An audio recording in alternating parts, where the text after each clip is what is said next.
Hello and welcome. It is the 21st day of May 2019. My name is Derek and welcome to the Money Charts channel. All bets trades of the like, well, that's within each's own risk and their own reward. The time, 1900 and hours 23 minutes or 7:23 Eastern Time. This is an extremely amazing, interesting setup and what I'm seeing amongst the Bitcoin US dollar chart. Price action basically holding that 8,000 number very amazingly. Yesterday's session was a very high volatile pause day. High volatile because it had a move down to the 18 average of highs, but it didn't go down too much and it came right back and it congested, and we're seeing all this staying where it was at this high level in the middle part of May. Today's day is an inside day. An inside day is where your high is lower than it was the previous day, but the low is higher than it was. So sellers are not coming in with these higher prices and bringing this market down or selling in large intervals with everyone in the pool put together, which is what the market is. If there's 1,000 people looking to sell in the same amounts that 18,000 are trying to buy, well, the market's going to go way up. And if there's 1,000 people trying to sell, well, only a couple hundred of those people are going to go down. Well, it's going to go down. But obviously, there are people still looking to buy, I'm not surprised. So then, when we look at this on, say, something like a single-hour term time frame,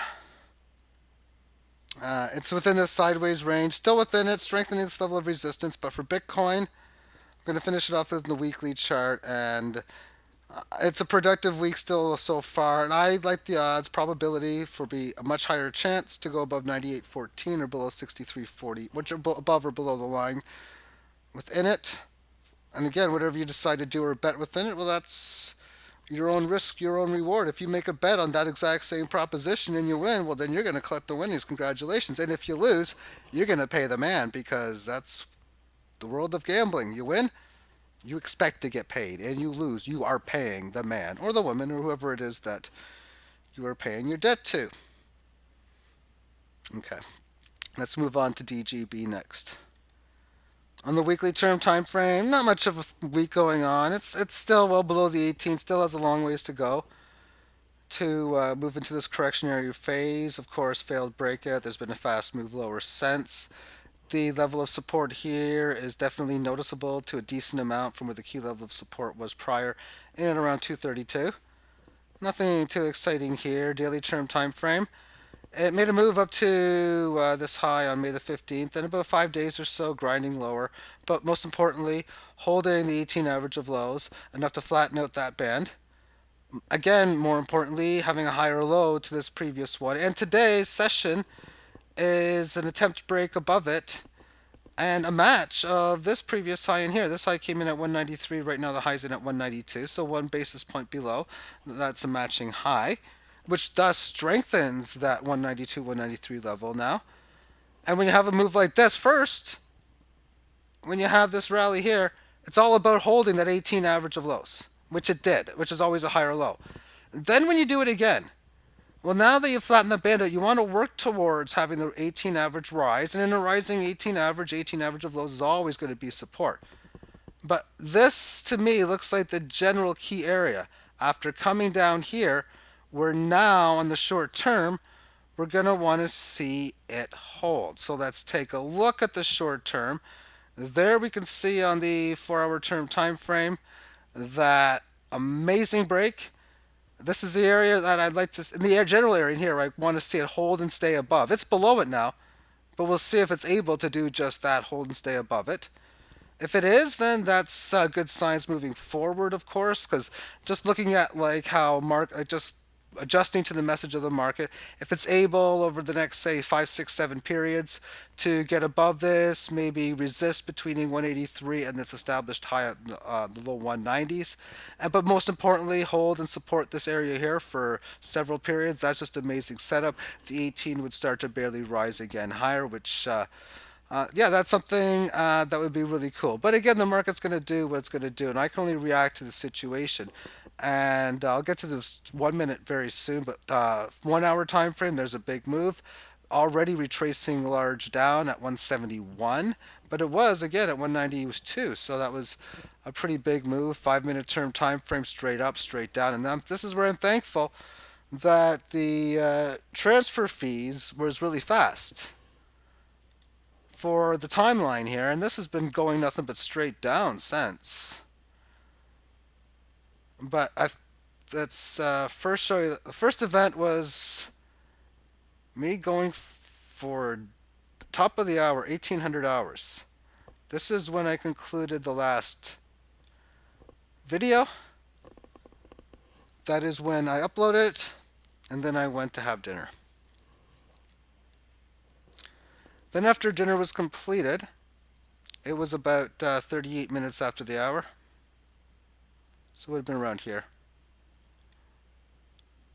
And I'm like, oh, holy shit. This like wow, it's up like 20%. I just quickly looked at the market and I seen DGB was up big. I'm like, okay. So I go to my spreadsheet, I put my number data in, check to see if any trades need to be done, and I already see within Litecoin, well, I'm looking to trade the ratio below 6450. And it was about little over 6,000. So I'm thinking, oh, that's well over the total. That's sweet. So at 41 minutes after the hour, right in here, and I end up sending from my Trezor wallet. Now, after sending or talking about the last two coins, which is Sky and Up, Sky coin and the Up coin,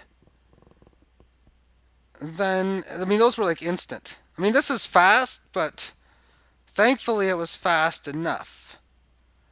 For what happened was, I waited. I never got my coins available until in here.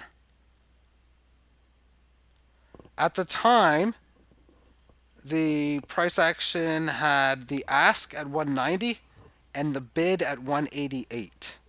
So I put my sell order in at 189. Somebody bought only 100 off me, which is like nothing. Okay, so I continue to wait. And about 30 seconds or 20 seconds go by, and a big sell order gets filled as they take down the entire 188 number. Not only that, but a new sell order at 188 comes into play.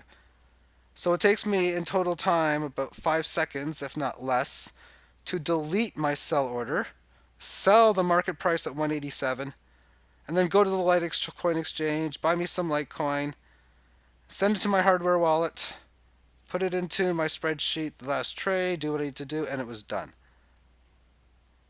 But that's why time is important, though.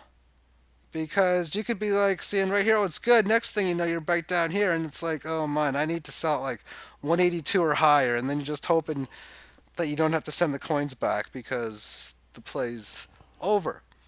And this to me is another reason why I think doing this in real time is going to be a lot profitable than going back in time with the data and then just seeing, oh, I'm going to get the closing price at 8 p.m., which is like just being somebody who just checks the computer once a day and that's it. Where if you're able to check it multiple times, then you're able to get moves that you may not have seen there. And you might get multiple trades per day where I have the opportunity, and this could happen, where this thing could just roll down and go down to like 158 and below. Next thing you know, I'm like, okay, well, I guess I'm going to trade it back, and I'll send some Litecoin now to Poloniex. Sell some Litecoin, buy some DGB, and I'm just going to gain a little bit of each coin, and as I keep flipping it back and forth on this measure. And in conclusion, I'm going to make this one fast, a little over 10 minutes now. It is almost 8 p.m. It's 7:33.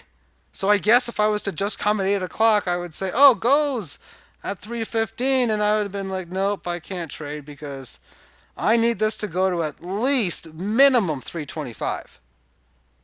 And I got 333 or 334 earlier today. What was the high for the day? 351. And I could have got better, but that's still good for me. And whatever the market does is what it's going to do. But I'm just going to adjust to the situation and make the trades as they need to be made. As far as this move on the single hour term, lots of good intraday volatility. It's now having its first real short term correction now. Real good one, that is, since it broke out this morning at 4 o'clock in the morning. So it's been better than a day and a half in this uptrend. 18 average of lows is 307. If it holds and stays below 325, that's going to and stays above like 300, then the 18 will start to go sideways, and this move will become a little neutral. There's going to be some support that will become established. Right now, the early look for established support is nothing. I guess if it bottoms now, it's 315. It's also a previous area, but that's something like, well, if it bottoms here, that means maybe the market does something like this, and you can see, oh, this support is established, but there's no indication right now that this is the move's bottom. I mean, maybe it does something like this, and then, okay, so now we got this level of support, and so on and so forth. All right, thank you for tuning in. Thanks for all the up ratings, down ratings, because it's interesting. I've been noticing I've been getting like not many, but a few down ratings here and there. But I'm kind of used to like zero of them, which is like, wow, I don't get many views, and so be it. It's people's choice whether they want to watch these or not, and I don't do anything to advertise. So maybe that's the reason why. I don't know. But people obviously like them. The thumbs up. I'm used to seeing. Okay, I know there's 40 views. We're probably looking at somewhere like 8 thumbs up and 0 thumbs down. And obviously, I must be doing something right on that level. Alrighty, have yourself a great day. Bye bye.